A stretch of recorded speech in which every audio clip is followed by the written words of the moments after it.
Pemirsa, 2 ribuan pelajar sekolah dasar memperingati Hari Cuci Tangan Pakai Sabun Sedunia yang sedianya diperingati tiap tanggal 15 Oktober.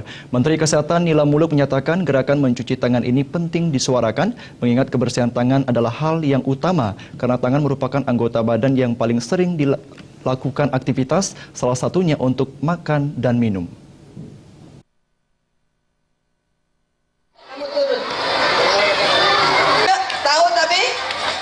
Puncak acara Hari Cuci Tangan Pakai Sabun Sedunia (HCTPS) ini diperingati Minggu pagi di lapangan parkir Timur Senayan.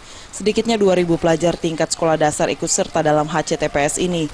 Untuk tahun ini, tema yang diangkat adalah tangan bersih pangkal sehat. Menteri Kesehatan Nila Muluk menyatakan kebersihan tangan adalah hal paling pokok untuk menjaga kesehatan. Pasalnya, dari tanganlah semua kegiatan dilakukan seperti makan dan minum.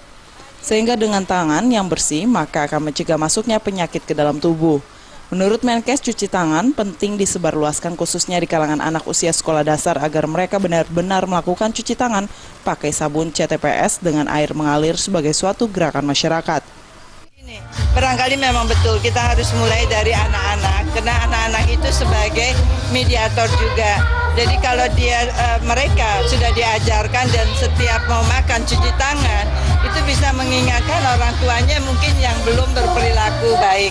Saya kira kami di keluarga pun terasa sekali seperti demikian. Menkes juga berpesan agar para orang tua dapat memberi contoh dan berperan serta mewujudkan kebiasaan masyarakat untuk CTPS serta mampu untuk menjadi contoh bagi anak dan keluarganya dalam berperilaku hidup bersih dan sehat.